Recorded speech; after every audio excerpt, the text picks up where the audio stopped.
MIM पक्षाकडून परभणी जिल्हा समन्वयकाची जबाबदारी अपक्ष कॉर्पोरेटर गौसेन यांना देण्यात आलेली आहे आणि नेमकं स्थानिक स्वराज्य संस्था निवडणुकीसाठी एमआयएमची काय येणाऱ्या दिवसात भूमिका असणार हे आपण जाणून घेऊ। गौसेन माझ्यासोबत आहे। गौसेन, जिल्हा समन्वयक म्हणून तुमची नियुक्ती झालेली आहे।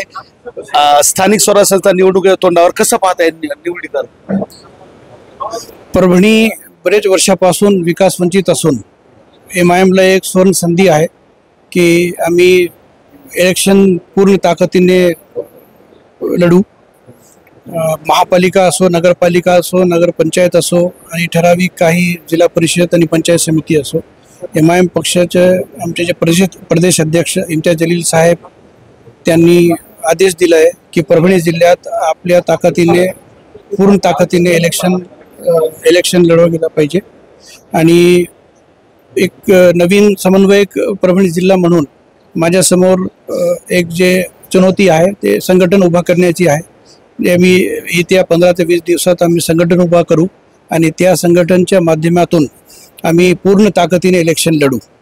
मागचा इतिहास पाहता एमआयएमला खरं तर विधानसभा 2009 बहुतेक सोडलं तर फारसा काही यश आला नाही। मग किती मोठं आव्हान येणार दिवसात तुमच्या समोर? नाही, जर तुम्ही मागच्या इलेक्शन बघितला, सज्जूलाला जेव्हा लढले होते त्यावेळेस सज्जूलाला खूप लोकांनी मतदान केला होता भरपूर। त्यानंतर एमआयएमने इलेक्शन लढवलं नाही। मी पण त्यांना मागच्या इलेक्शनला पण त्यांच्याकडे गेलो होतो की मला संधी द्या, परंतु तिथे पक्षाची भूमिका अशी होती की आम्हाला इलेक्शन लढायचे नाही। आज विधानसभा आज पक्षाची भूमिका स्पष्ट आहे की आम्हाला इलेक्शन लढवायचे आहे आणि त्या राजनीतीमध्ये आम्ही मग ताकदीने आम्ही संघटन उभारू आणि इलेक्शन लढू। आणि मला खात्री आहे की लोकांना जे परिवर्तनाची राजनीती म्हणून एक विकल्प हवा होता ते एमआयएमच्या माध्यमातून त्यांना भेटणार आहे आणि आम्ही लोकांना एक ब्लूप्रिंट त्यांच्यासमोर आम्ही नेऊ की परभणी महापालिकामध्ये आम्ही येत्या 5 वर्षात जर आमचा महापौर निवडून आला, आमचे कॉर्पोरेटर्स निवडून आले तर आम्ही कशा पद्धतीने परभणीचा विकास करू। आज रँडम विकास आहे परभणीचा, म्हणजे त्याला काही धरपेंदा नाही। आणि परभणी जिथे आपण एकीकडे आपण आधुनिक सिटीची आपण एक जेव्हा आपण कंपॅरिझन करणार, इथे परभणीमध्ये तुम्ही किती 60% area, almost more than 50% area तुम्ही तिथे बघा शून्य विकास झालेला आहे। म्हणजे ज्या नागरिकांनी गेल्या 5-5, 10-10 वर्षापासून घरपट्टी भरली आहे त्यांच्या घरासमोर जर आपण रोड किंवा नाली नेऊ शकलो नाही तर मग हे प्रश्नचिन्ह आहे।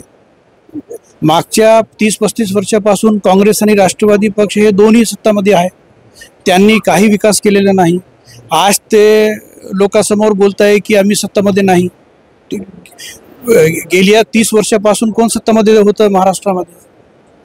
राष्ट्रवादी काँग्रेस होती। तर त्यांची मानसिकता नव्हती विकास करायची। आम्ही त्या मानसिकता विरोधात आम्ही लोकांसमोर परिवर्तनाची राजनीतीला आम्ही एक संघर्षमधून त्यांच्यासमोर जाणार आणि मला खात्री आहे की लोक आमच्यासोबत जुळतील आणि आम्हाला यश मिळणार। बरं, मला सांगा, एमआयएमनं निवडणुकीत स्वबळावर लढावं का कोणा पक्षासोबत अलायन्स करावं असं तुम्हाला वाटतं? मी जसं सांगितलं की आम्ही मॅनिफेस्टो तयार करणार। ज्या पक्षांनी त्या मॅनिफेस्टोवर हमी भरली, भाजपा, अजित पवार आणि शिंदे गट शिवसेना सोडून आम्ही आमचं जे एक विजन आहे आमचं ओपन आहे की आम्ही त्यांच्यासोबत बसू शकतो आणि आम्ही अलायन्स करू शकतो। परंतु परभणीचा विकास समोर ठेवला पाहिजे।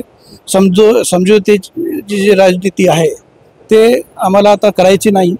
आम्हाला एक विकासाची राजनीती करायची आहे आणि जे वंचित समाज आहे, मुस्लिम असो, दलित असो, खासकर ओबीसी असो, राजनीतिक तत्वावर तुम्ही बघा, राजनीतिक लेवलवर आज ओबीसी समाजाचं आज जर मी तुम्हाला विचारलं की परभणी जिल्ह्यातलं 4 मोठे तुम्ही एक नेत्यांचे नाव सांगा जे ओबीसी समाजकडून आलेले आहेत, ते तुम्ही मला सांगू शकणार नाही।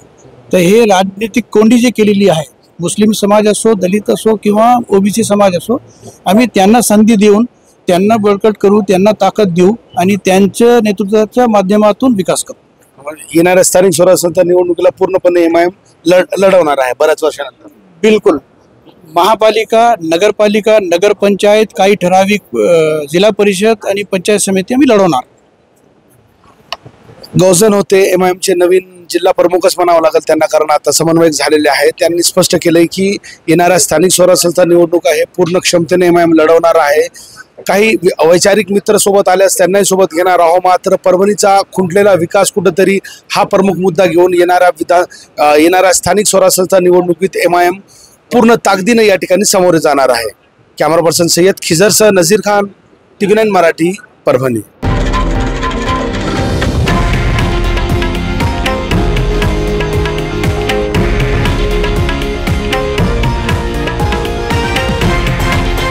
हे आहे देशातील नंबर 1 न्यूज नेटवर्क आणि आपण पाहत आहात TV9 मराठी, एकमेव.